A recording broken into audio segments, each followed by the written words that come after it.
মৰমৰ ছাত্ৰ ছাত্ৰীসকল, ভিডিঅ'টো চাই যদি তোমালোকৰ আৰু অধিক কিবা জানিবলগীয়া কথা ৰৈ যায় তেনেহ'লে তোমালোকে কমেণ্ট কৰিব পাৰা।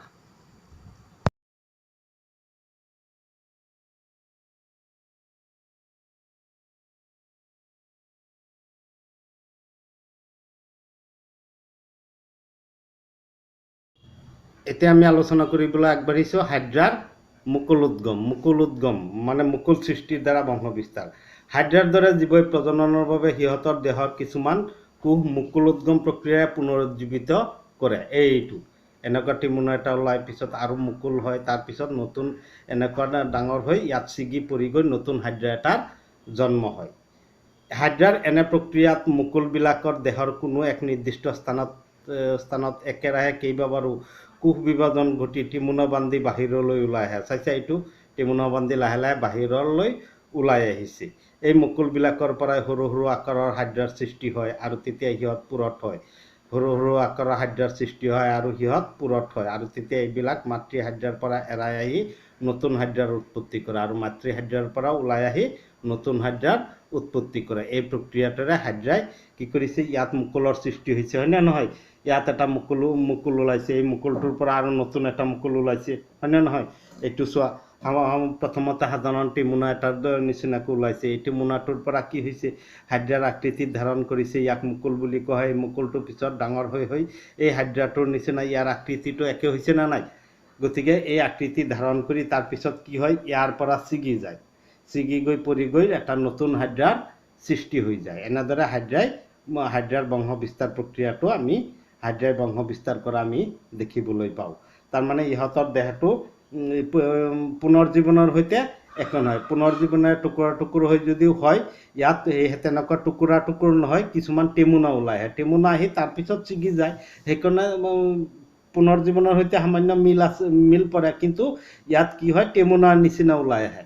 হাইড্ৰা পুনৰ্জীৱন পদ্ধতিত আমি কি দেখা পাইছিলোঁ, ইহঁত টেমুনা ওলাই নাহে, এটা আনটোৰ লগত কি কৰি থাকে, লগ লাগি থাকে, হয়নে নহয়?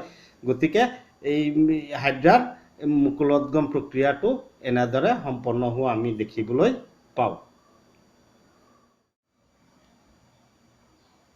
এতিয়া প্ৰশ্ন হ'ল, মুকুলোদ্গম প্ৰক্ৰিয়া বুলিলে কি বুজা?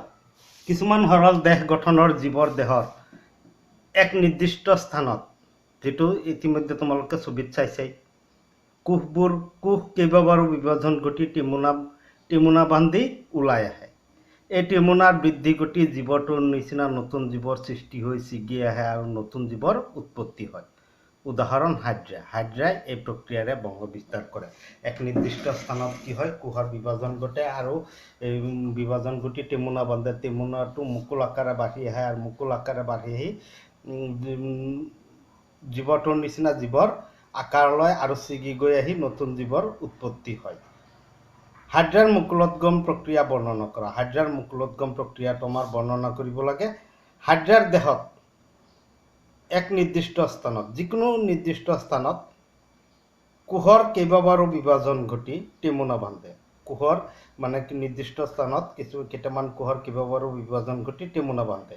এই টিমুনা মুকুল আকাৰে বাঢ়ি আহি মূল হাইড্ৰাৰ পৰা এৰাই গৈ মুকুল আকাৰে বাঢ়ি আহি মূল হাইড্ৰাটোৰ পৰা এৰাই যায় বা ছিগি যায়, ছিগি গৈ নতুন হাইড্ৰাৰ উৎপত্তি কৰে, এনেদৰে হাইড্ৰাই মানে এটা হাইড্ৰাৰ পৰা আন এটা নতুন হাইড্ৰাৰ উৎপত্তি হয়, মুকুলোদ্গম প্ৰক্ৰিয়া। এতিয়া প্ৰশ্নটো হ'ল, পুনৰ্জীৱন আৰু মুকুলোদ্গম প্ৰক্ৰিয়াৰ পাৰ্থক্য কি? পুনৰ্জীৱন আৰু মুকুলোদ্গম প্ৰক্ৰিয়াৰ পাৰ্থক্য। পুনৰ্জীৱন প্ৰক্ৰিয়াত জীৱদেহৰ যিকোনো অংশৰ পৰা নতুন জীৱৰ উৎপত্তি হয়। মুকুলোদ্গম প্ৰক্ৰিয়াত জীৱদেহৰ নিৰ্দিষ্ট স্থানৰ কোষ বিভাজন ঘটি টিমুনা বান্ধি ওলাই আহে। দুৰ্ঘটনাবশতঃ জীৱদেহটোৰ কোনো অংশ কাটি বা ছিগি গ'লে এই অংশৰ পৰা নতুন জীৱৰ উৎপত্তি হয়। এই টেমুনাটো জীৱৰ নিচিনা আকৃতি লোৱাৰ পিছত মূল জীৱৰ পৰা এৰাই গৈ নতুন জীৱৰ উৎপত্তি কৰে।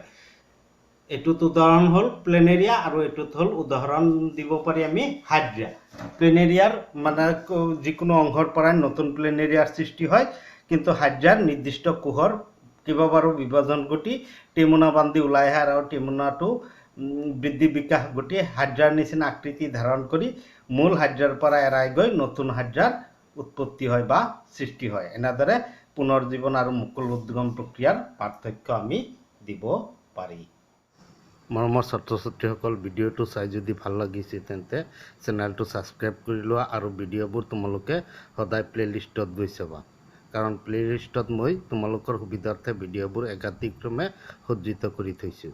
ইয়াৰ উপৰিও প্লেলিষ্টবিলাক মই Facebook group, Facebook page, Telegram আদিত শ্বেয়াৰ কৰি থৈছোঁ, যাৰ লিংক মই ডেছক্ৰিপশ্যনত দি থৈছোঁ। তাৰ জৰিয়তেও তোমালোকে প্লেলিষ্টত গৈ ভিডিঅ'বোৰ একাধিক্ৰমে চাই যাব পাৰা।